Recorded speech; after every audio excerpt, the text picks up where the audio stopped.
बिस्मिल्लाहिर्रहमानिर्रहीम। शुरू अल्लाह के नाम से जो रहमान और रहीम है। इक़रा बिस्मि रब्बिकल्लज़ी खलक़। पढ़ो ए नबी अपने रब के नाम के साथ जिसने पैदा किया। खलक़ल इंसान मिन अलक़। जमे हुए खून के एक लोथड़े से इंसान की तख्लीक की। इक़रा व रब्बुकल अकरम। पढ़ो और तुम्हारा रब बड़ा करीम है। अल्लज़ी अल्लम बिल क़लम। जिसने कलम के जरिए से इल्म सिखाया। अल्लमल इंसान मा लम यअलम। इंसान को वो इल्म दिया जिसे वो न जानता था। अस्सलाम वालेकुम। जमात का आगाज़ करते हैं अल्लाह के बाबरकत नाम से जो बड़ा मेहरबान और नहायत रहम करने वाला है। ये उर्दू ज़बान का पीरियड है और जमात शशुम है। उम्मीद करती हूँ कि पिछली जो वीडियो में हमने तदरीस की थी आपके वो बखूबी समझ में आ गई होगी।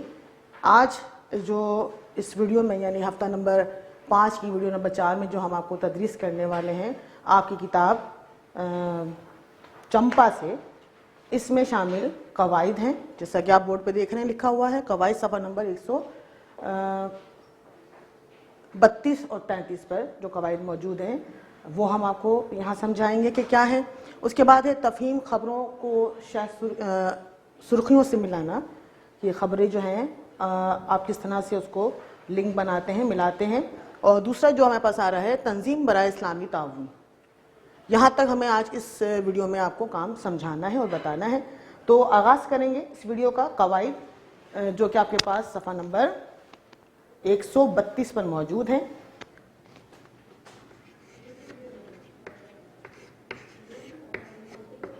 इसमें जो आपके पास आ रहा है वो है लफ्ज़ की किस्में।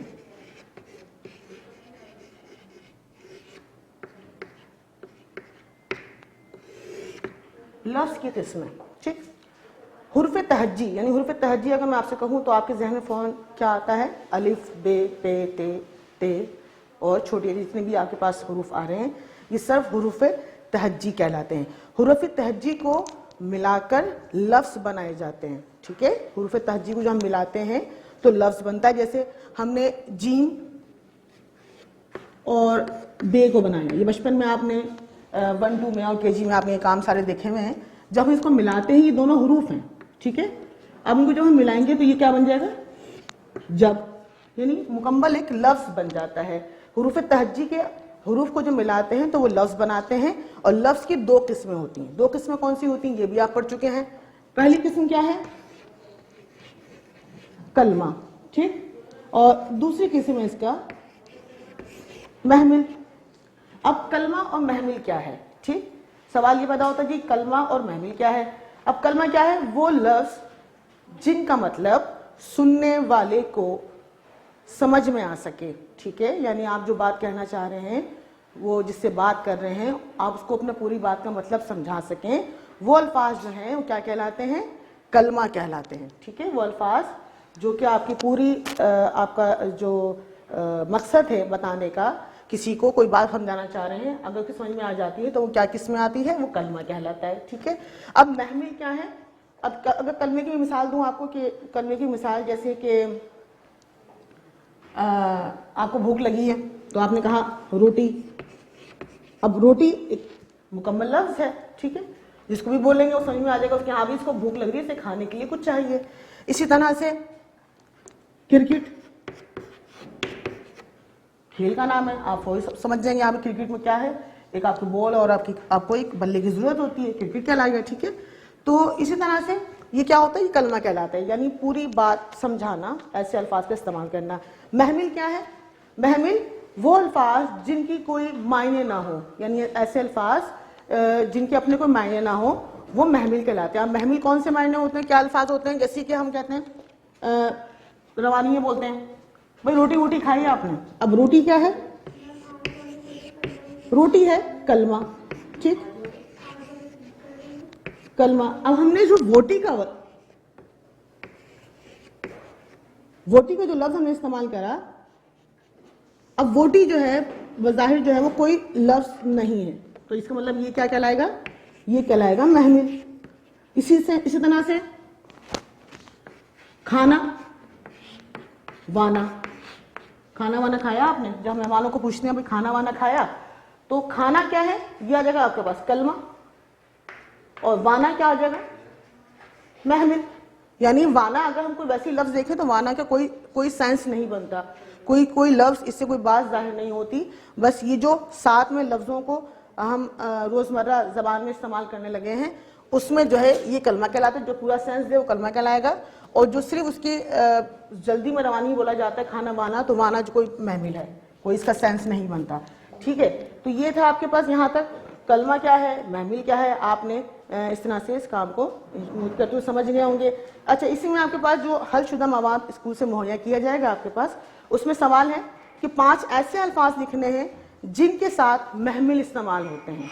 ठीक है, 5 ऐसे अल्फाज लिख देते हैं यहां पर हम।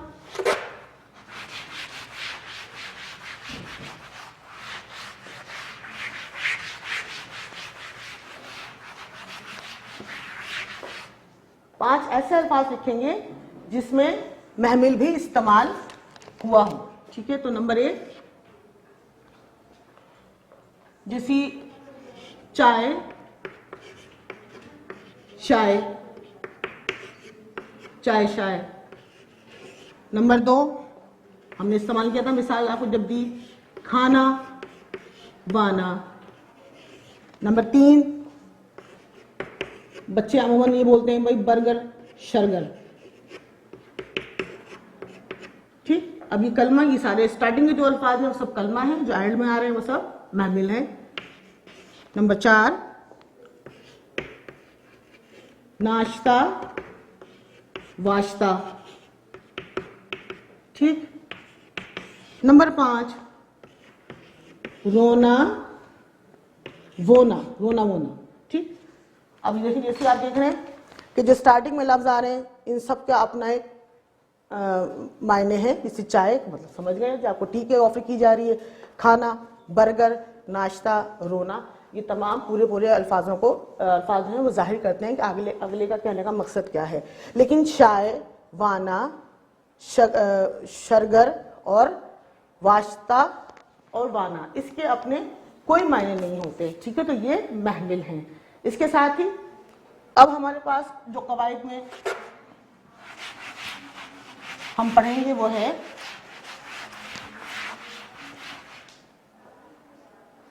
इसमें नकरा और इसकी अक़साम। इसमें नकरा और इसकी अक़साम। ठीक है जी, इसमें नकरा। अब आपने जाना कि इसम क्या है, इसम किसी भी चीज के नाम को कहते हैं। ठीक है, अब इसमें नकरा भी आप पढ़ चुके हैं। इसमें नकरा क्या होते हैं कि किसी भी शख्स चीज जगह का आम सा नाम, आम नाम जिसे आप कहते हैं कॉमन नेम से कहा जाता है, इसमें नकरा कहलाता है। जैसे हम बोले पेंसिल, मिसाल पेंसिल, पेंसिल तो बहुत सारी है, तो पेंसिल क्या हुआ, ये एक इसमें नकरा की मिसाल हो गई। अगर मैं बोलूँ जी किसी टिपिकल ब्रांड का नाम लूँ माई पेंसिल, माई पेंसिल जो हो जाए क्या हो जाएगा, वो इसमें मार्फा यानी प्रॉपर नाउन हो जाएगा। ठीक है, तो अभी हमने बात करनी है इसमें नकरा के मुतालिक। इसमें नकरा क्या है हमने बता दिया, किसी भी शख्स चीज जगह का आम नाम इसमें नकरा कहलाता है। अब इसमें नकरा की अक़साम कितनी है, इसमें नकरा की तकरीबन 5 किस्में हैं। 5 किस्में हैं। पहली किस्म जो है इसमें ज़र्फ। ठीक, इसमें ज़र्फ इसकी पहली किस्म है और इसमें ज़र्फ की अपनी 2 किस्में हैं यहां पर जो आपको बताई जाएंगी। पहली है इसमें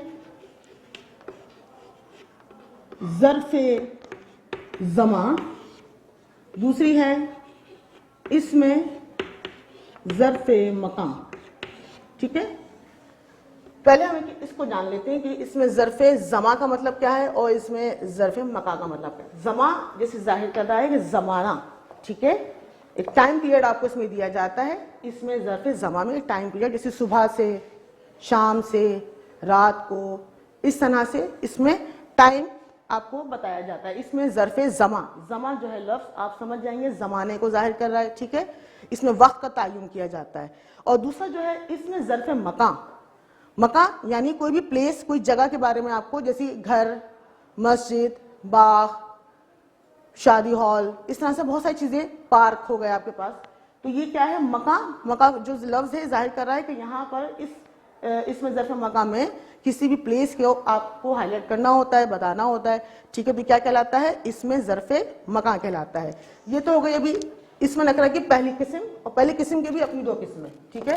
अब इसमें दूसरे नंबर पे जो आ रही है किस्म वो है इसमें आला। अब ये ऐन अलिफ आ लाम हिल है, आला है, ठीक है। इस आला का मतलब है यहाँ इस इसम में किसी औजार की, टूल की बात हो रही है, ठीक है। कोई भी औजार इसमें आपको बताया जाएगा, ठीक है। जैसे औजारों में क्या क्या आता है, हथौड़ी है, छेनी है, और बहुत सारे औजार आते हैं इस तरह से, प्लास है, ये सब औजार में आते हैं। तो इसमें आला, आला जो लफ्ज़ है वो किसी औजार के लिए इस्तेमाल किया जाता है उर्दू में। इसी तरह से जो तीसरी इसकी किस्म आ रही है वो है इसमें सौत, यानी किसी भी बेजान चीज और किसी भी जानदार, मिसाल के तौर पर कोई जानदार चीज की आवाज जो है वो इसमें सौत में शामिल की जाती है। मिसाल के तौर पर बारिश हो रही है तो जो बारिश की बूंदों की जो गिरने की आवाजें होती हैं, टप टप जो साउंड बनता है, इसे हम इसमें सौत में शुमार करते हैं। इसी तरह से जो रेलगाड़ी का इंजन होता है, जो विसिल बजाता है, उसको भी आप इसके अंदर शुमार कर सकते हैं। इसी तरह से इसमें चौथी किस्म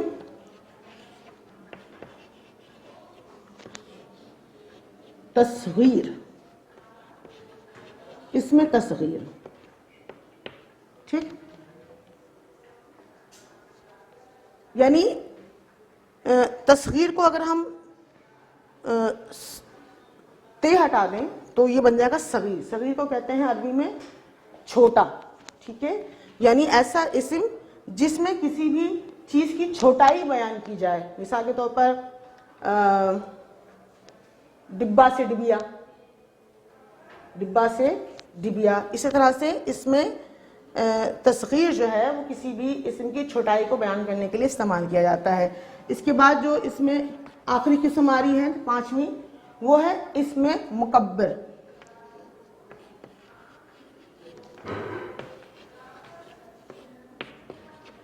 अब जैसी पहली वाली में आप छोटाई बयान कर रहे हैं तो मुकब्बिर में हमेशा बड़ाई, किसी भी चीज की बड़ाई को जाहिर किया जाता है। जैसे भाई छोटी सी बात थी, बतंगड़ बन गया, ठीक है। यानी ये छोटी बात जो है वो इतने बड़ा मसला उसने क्रिएट कर दिया कि पूरे खानदान में हंगामा हो गया। इस तरह से एक मिसाल दी जाती है कि बात का बतंगड़ बन गया, ठीक है। जैसी गठरी, छोटी सी कोई आपने कपड़े की कोई कोठली बना दी, एक होता है गट्ठर कपड़ों का।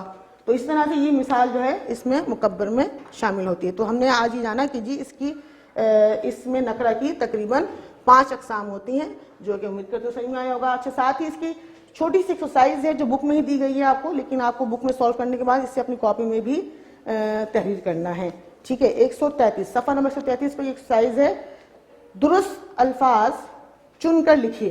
दुरुस्त अल्फाज चुन के लिखना है आपको। और उन्होंने खाली जगह चला के सीधे हाथ पे उन्होंने बाकायदा उन्होंने आपको इसमें नकरा की अकसाम भी तहरीर करके दी हैं कि आपको यहाँ पे कौन सी अकसाम लिखनी है, ठीक है, कौन सी किस्म लिखनी है। पहली खाली जगह है, मैंने डैश से कपड़े काटे। अब उन्होंने 2 ऑप्शन दिए हैं, जल्दी या कैंची, और उन्हें आपको दी है किस्म इसमें आला। तो इसमें जल्दी तो इसमें आला नहीं होगा, आला मतलब औजार, तो इसमें औजार क्या है, कैंची,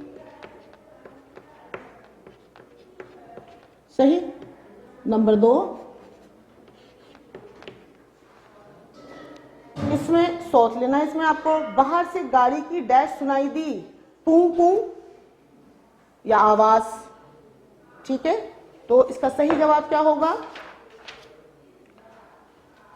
पू पू, जो साउंड आ रहे हैं वो लेंगे, आवाज तो एक पूरे लफ्ज हो जाएगा, ठीक। नंबर 3, इसमें ज़र्फ़ मकाम, यानी जो पहली हमारे पास इसमें ज़र्फ़ थी उसकी पहले वाला दूसरी वाली किस्म उन्होंने पहले पूछ ली है कि मैं इस्लामाबाद, मकाम बता रहे हैं, जगह का तयन हो रहा है। इसमें ज़र्फ़ मकाम आपको लगाना है। मैं इस्लामाबाद में डैश में ठहरूंगा, रात में ठहरूंगा या होटल में। अब मकान है तो जाहिर सी बात है आप जगह का नाम बताएंगे होटल में। नंबर 4, इसमें ज़र्फ़ ज़मा को इस्तेमाल करना है, यानी ज़माना बताना है, टाइम पीरियड आपको लेना है इसके अंदर। डैश बाग में चहलकदमी का लुत्फ़ ही कुछ और है, 5 बजे या सुबह सुबह। तो सही जवाब क्या होगा? सुबह सुबह टाइम पीरियड। ठीक है, अब आपके पास है 5वें। इसमें तस्वीर आपको लगाना है। दादी जान ने अपनी डैश से एक लौंग निकाल कर दी। ठीक है, सगीर चीज उन्होंने अब 2 ऑप्शन दिए आपको, डिबिया या दराज। दराज तो बड़ी होती है, क्योंकि हमने कहा कि इसमें तस्वीर में छोटाई बयान की जाता है, तो इसमें छोटा लफ्ज क्या आ रहा है? डिबिया। ठीक, ये थे आपके पास खाली जगह के दुरुस्त जवाब। इसके बाद हमारे पास जो काम है आपके वो है मिसाल के तौर पर, अब ये बताने का क्या मकसद है, तफहीम आपको समझाना चाह रहे हैं। बहुत सारे बच्चों को अखबार पढ़ना नहीं आता, तो उन्होंने एक थोड़ी सी आपको कटिंग दी है इस पेज के ऊपर, अखबारों की मुख्तलिफ किस्म की खबरें हैं यहाँ पर। तो इसमें आपको करना क्या है, उन्होंने एक सफ़ा नंबर 134 पर जैसा कि आप देख रहे हैं साइड पे देखें एक कॉलम बना हुआ है, यहाँ पर नंबरिंग हुई है उसमें। यहाँ पर खबर को लिखना है और उसको सुर्खी से मिलाना है। सुर्खी मतलब उसकी हेडलाइन होती है और खबर मतलब पूरा आपको डिटेल तफसील बयान की जाती है। ठीक है, तो इसको आपको नंबर नवाज उन्होंने दिया हुआ है, नंबरिंग भी दी हुई है जैसे कि आप देखेंगे अपनी बुक में। और आपको सिंपल ये काम करना है कि इसको आपने कॉलम ड्रॉ करना है। सबसे पहले टाइटल पेज बनाएंगे आप, तफहीम खबरों को सुर्खियों से मिलाइए। टाइटल पेज बनाने के बाद आपने क्या करना है, सबसे पहले अब मैं खबरें पढ़ूं इसकी, पहले ये बताऊं आपको पढ़ के। अलग अलग खबरें हैं इसमें सारी। पहली खबर से आगाज करते हैं। पहले कराची में शतरंज चैंपियनशिप होगी, अलिफ था ये। बे है स्टॉक मार्केट कारोबारी हफ्ते के तीसरे रोज जबरदस्त तेजी, 313 पॉइंट्स बढ़ गए और सरमायाकारी की मालियत में 63 इंडेक्स से जायद का इजाफा। ठीक है, उसके बाद जीम आपके पास आ रहा है, निशान है Haider hockey, army red, Pakistan navy और PIA की फतूहात। दाल आपके पास है IH बंड इंतकाल कर गए, नमाज जनाजा आज अदा की जाएगी। इसके बाद है मानसून की बारिशों के पेश नज़र हंगामी मराकज़ कायम किए जाएं, नदीम मेमन। मुतल्लिका एहलकारों को नशेबी इलाकों से पानी की खराज के तमाम इंतजाम का फौरी जायजा लेने की हिदायत। ठीक है, ये सारी थी इसकी शह सुर्खियाँ और डिटेल आप पढ़ लेंगे। इसमें मुख्तसर सा काम क्या करेंगे, पहले हम जो मुश्किल अल्फाज मुझे इसमें से नज़र आए वो मैं यहाँ बोर्ड पर आपके सामने तहरीर करूँगी। ठीक है, ये टॉपिक यहाँ पर चल रहा है, हम कर रहे हैं इसमें अल्फाज मायने, अल्फाज मानी। ठीक है, पहला लफ्ज है नशेबी।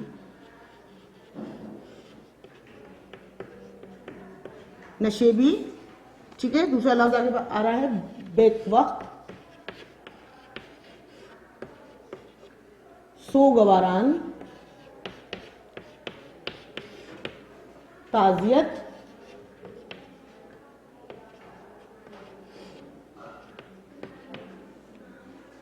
हिकमत अमली। ठीक है, ये अल्फाज हैं। नशेब या नशेबी यानी निचली, या दूसरा लफ्ज हम इस्तेमाल कर सकते हैं गहराई। ठीक, बेक वक्त एक साथ,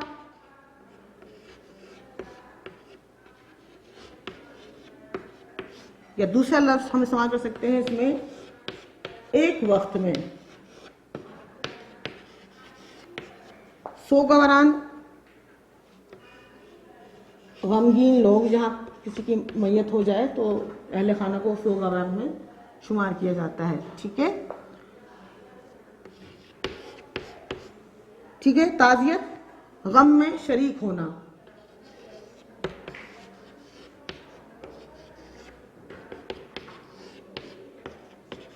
गम में शरीक होना। दूसरा लफ्ज है मातम कुर्सी। सही। हिकमत अमली दूर अंदेशी।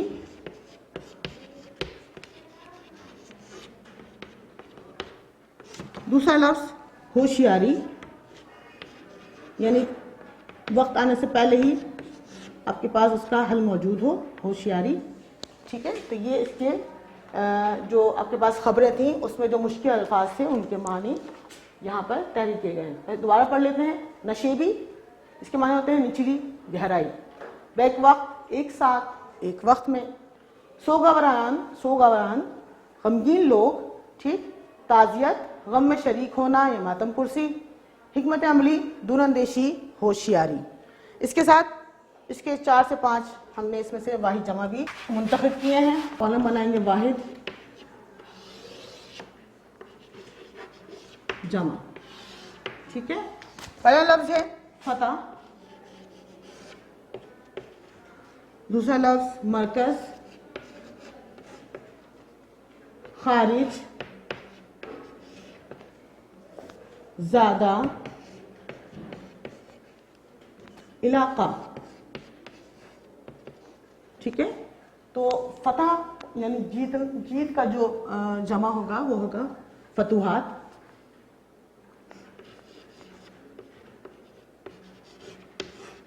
मरकज, मराकिज, खारिज, इखराज। ठीक है। ज़्यादा, जायद, इलाका, इलाके। ठीक है। फतह का फतुहात, मरकज, मराकिज, खारिज, इखराज, ज़्यादा, जायद, इलाका, इलाके। ये इसके थे सबक में से मौजूद आपके पास चंद अल्फाजों के वाहिद जमा। अब आप करेंगे इसका वो काम जो आपके बुक में दिया गया है सफ़ा नंबर 134 पर। कॉलम बनाएंगे कॉपी में और आपके पास तकरीबन 5 खबरें यहाँ पर जो मैंने पढ़ के बताई थी आपको, हेडलाइंस, सुर्खियाँ, जिसको हम सुर्खी कहते हैं उर्दू में। आपको लाइन से पहले सुर्खी उतारना है। सुर्खी के सामने जो डिटेल दी गई है खबरों की आगे, आपको वो वहाँ पर तहरीर करना है, जो कि आपको दिए गए सोल्यूशन से बआसानी बखूबी आपके पास मिल जाएगी।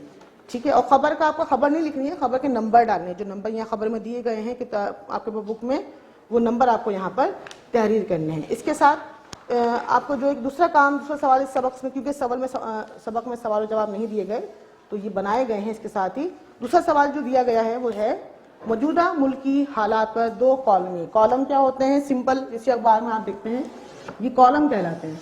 ठीक है। कॉलम नंबर 1, कॉलम नंबर 2, इस तरह से 2 कॉलम बनाकर आपको पहले सुर्खी इसको बनानी है खबर की, और उसके बाद 2 कॉलम बनाकर उस खबर की डिटेल को लिखना है। ठीक है। तो ये आपके पास सवाल नंबर 2 है, जो कि उम्मीद करती हूँ कि आप सोल्यूशन से पूरा अपनी कॉपी में राइट डाउन कर लेंगे, लिख लेंगे। इसके बाद हमारे पास जो दूसरी तदरीस आज की है और आखिरी तदरीस, वो क्या है? तंजीम बराए इस्लामी ताउन।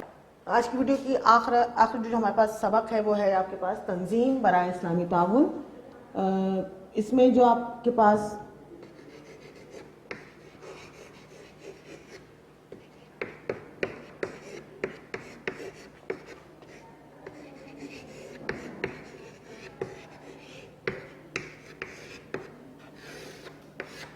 ठीक है, तंजीम बराए इस्लामी ताउन, यानी जैसे कि आपको नाम से ज़ाहिर हो रहा है कि इस्लामी ममालिक के हवाले से कोई इसमें सबक शामिल किया गया है, कोई तंजीम है, ऑर्गेनाइजेशन है। इसके बारे में हम बुलंदखानी करते हैं पहले, फिर जानते हैं कि इसमें इस सबक को देने का मकसद क्या था। ठीक है जी। तो सफ़ा नंबर 135 पर आपके पास सबक का आगाज़ हो रहा है, तंजीम बराए इस्लामी ताउन, OIC। इस तंजीम का अरबी नाम मंज़मातुल ताउन इस्लामी, यानी ऑर्गेनाइजेशन ऑफ इस्लामिक कोऑपरेशन। ठीक है। इसका निशान हिलाल, यानी चांद, जिसे आप पहली का चांद कहते हैं, हिलाल, खाने काबा और कुर्राए ज़मीन पर मबनी है। यानी इसका एक लोगो है, उसमें क्या है? चांद बना हुआ है, ज़मीन की शेप है, कुर्राए ज़मीन। ठीक है। इस तंजीम का मरकज़ी दफ्तर सऊदी अरब के शहर जद्दा में है। इस तंजीम का झंडा सब्ज़ रंग का है, जिसके वस्त में सफ़ेद दायरा है। इस सफ़ेद दायरे में सुर्ख हिलाल है जिसके ऊपर अल्लाहु अकबर लिखा गया है। इस तंजीम में 57 ममालिक बतौर मेंबर शामिल हैं जिनकी आबादी तकरीबन 1.6 बिलियन अफराद पर मुश्तमिल है। इसकी वेबसाइट है www.oic-oic.org है। अक़वाम मुत्तहिदा के बाद इस्लामी ममालिक की ये तंजीम दुनिया की दूसरी सबसे बड़ी तंजीम है। इस तंजीम की शनाख्त ये है कि यह मुस्लिम दुनिया की मुश्तरका आवाज़ है। इसका बुनियादी मकसद मुस्लिम दुनिया के मफादात का तहफ़्फ़ुज़ है ताकि दुनिया में अमन और यगानियत का फ़रोग़ मुमकिन हो सके। इस तंजीम का एक वफ़द अक़वाम मुत्तहिदा में मुस्तकिल बुनियादों पर मुतय्यन है। इस तंजीम के दफ्तरी ज़बानें फ़्रांसीसी, अंग्रेज़ी और अरबी हैं। मुसलमानों की तादाद दुनिया में 1.6 बिलियन है। ये अफराद दुनिया के तमाम बर्र आज़मों में मौजूद हैं। इन 57 इस्लामी ममालिक में दुनिया के अहम तरीन मादनी ज़खायर, ज़ेर ज़मीन तेल का 75% हिस्सा और बहुत से वसाइल मौजूद हैं। सबसे बढ़कर खुदा वाहिद की इबादत का अजीम फ़लसफ़ा इन सब को एक करने के लिए काफ़ी है। इस्लामी इत्तेहाद आलम इस्लाम के लिए अमली तौर पर कोशिश करने की ज़रूरत महसूस करने वालों में अफ़गानिस्तान के जमालुद्दीन अफ़गानी, हिंदुस्तान के अल्लामा मोहम्मद इकबाल, मौलाना मोहम्मद अली जौहर, मिस्र के मोहम्मद उबैदा, फ़लस्तीन के मुफ्ती अमीरुल हुसैनी और मराकश के अब्दुल करीम के अस्माए गिरामी बेहद मशहूर हैं। इत्तेहाद आलम इस्लाम के लिए ये तंजीम इस तंजीम का पहला इजलास 1926 में हुआ और 1931 में बैतुल मुक़द्दस इसका सदर दफ्तर करार पाया और 1939 तक कायम रहा। जंग अजीम दोयम में बाज़ वजूहात की बिना पर यह दफ्तर सदर दफ्तर ना रहा और तंजीम गैर मुतहर्रिक हो गई और 1965 में हज के मुबारक मौके पर 35 इस्लामी ममालिक की 156 मुक़्तदर शख्सियात ने इस तंजीम OIC को असर नो कायम किया।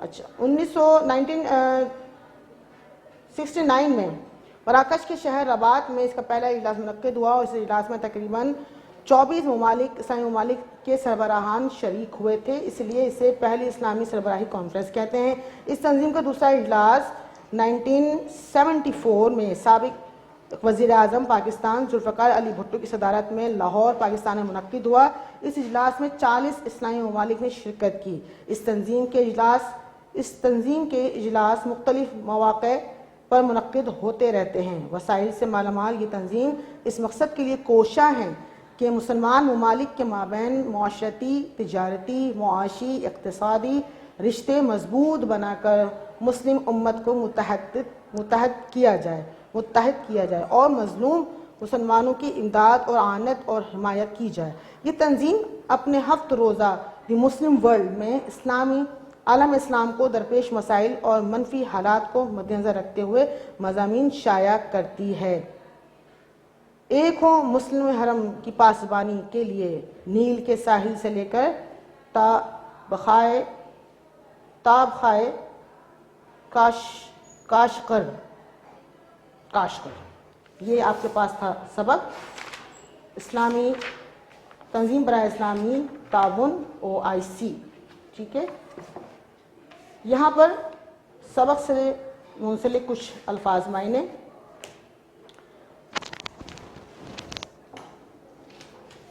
पहला लफ्ज़ आपके पास है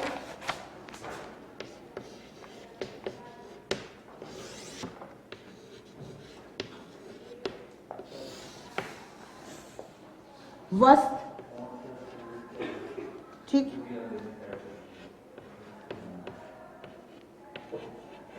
यगांगत, ज़खायर, ठीक, प्रोपगंडा,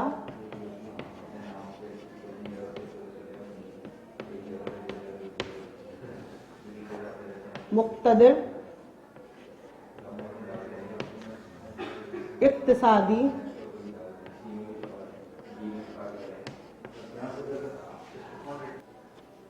और आनत।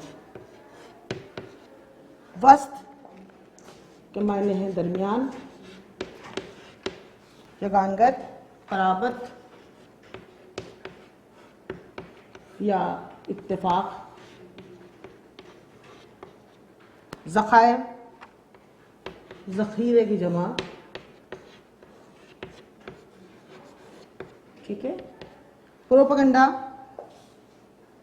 तशहीर,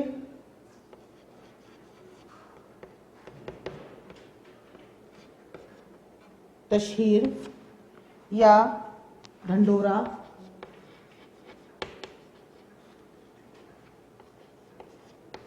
ढंढोरा, ठीक है। मुक्तदर, हाकिम, इक्तिसादी, माली, आनत, मदद, हिमायत, ठीक। ये थे अल्फाज आपके सबक से जो कि आपको मुश्किल लग रहे होंगे, इनके मायने यहाँ तैयारी कर दिए गए हैं, ठीक है। वस्त कहते हैं दरमियान को, यगानगत, कराबत, इत्तेफाक, ज़खायर, ज़खीरे की जमा, प्रोपेगेंडा, तशहीर, ढंढोरा, मुक्तदिर, हाकिम, इक्तिसादी, माली, आनत, मदद या हिमायत। अब आ जाइए इसके सवाल जवाब पर जो कि बुक में आपके पास तैयारी किए गए हैं। इसमें से हम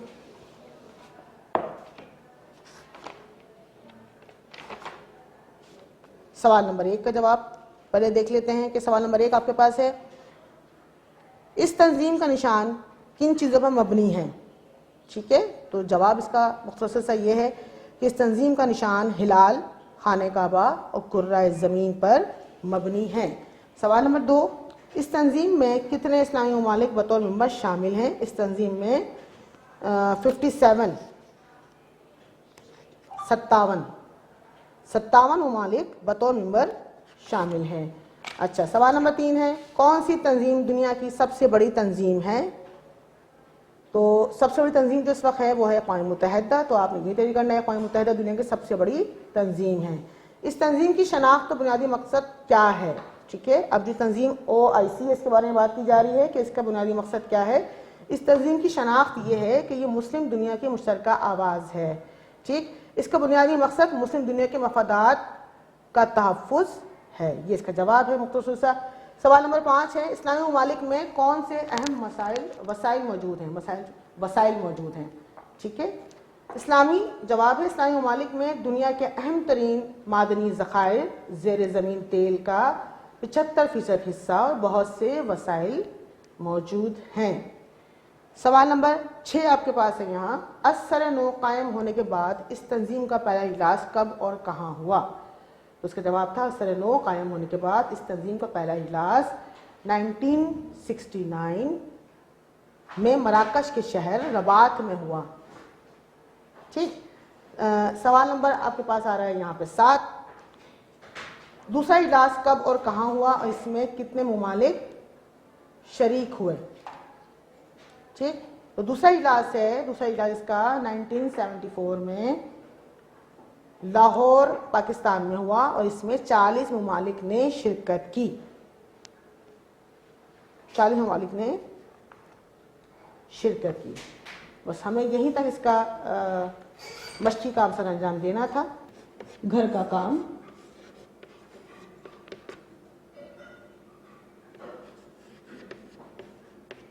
चंद अल्फाज तहरीर कीजिए